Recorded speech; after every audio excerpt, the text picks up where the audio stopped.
7 മണിക്ക് എത്തുന്ന ഈ കൃഷ്ണകുമാർ ലക്ഷ്മി നഗറിൽ കാറ് മാറ്റിയിട്ട് സ്വന്തം കാറ് മാറ്റിയിട്ട ശേഷം ആ കാറിൽ ഇരുന്നു കൊണ്ട് മക്കൾ പുറത്തു പോകുന്നതിന് വേണ്ടി കാത്തിരുന്നു. മക്കൾ പുറത്തു പോകുന്നതിന് വേണ്ടി കാത്തിരുന്നു. മക്കൾക്ക് അന്ന് ക്ലാസ് ഉണ്ടെന്ന് കൃഷ്ണകുമാറിനെ അറിയാം. അപ്പോൾ അവരേതാണ്ട് 8:15 കൂടി ഈ 2 കുട്ടികളും ഈ പറയുന്ന അമീഷയും അക്ഷരയും സ്കൂളിൽ പോകുവാൻ വേണ്ടി ബസ് വന്നപ്പോഴോടുകൂടി 2 കുട്ടികളും പുറത്തേക്ക് വരികയും സ്കൂൾ വാഹനത്തിൽ കയറി പോവുകയും ചെയ്തിട്ടുണ്ട്.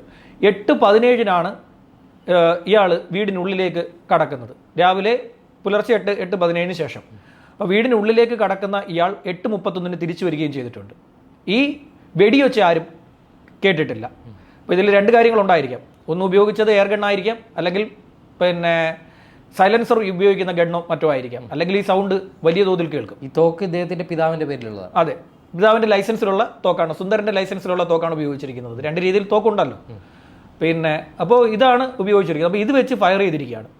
ഫയർ ചെയ്ത ശേഷം അവിടെ സാക്ഷിമൊഴിയുടെ ആവശ്യം, ദൃക്സാക്ഷിയുടെ ആവശ്യം പ്രത്യേകിച്ച് അവിടെ ഇല്ല. കാരണം എന്ന് വെച്ച് കഴിഞ്ഞാൽ ഇയാൾ പുറത്തിറങ്ങി കോയമ്പത്തൂർ നഗരം വിടുന്നതിന് തൊട്ട് മുമ്പ് ഈ വാട്സപ്പ് ഗ്രൂപ്പിൽ, അതായത് ഇയാൾ ഉൾപ്പെടുന്ന ഈ ലക്ഷ്മി നഗറിലെ വാട്സപ്പ് കൂട്ടായ്മയിൽ ഇയാൾ ഒരു വോയിസ് ഇട്ടു, ഞാൻ എൻ്റെ ഭാര്യയെ കൊലപ്പെടുത്തി, ഞാനും ആത്മഹത്യ ചെയ്യാൻ പോവുകയാണ്.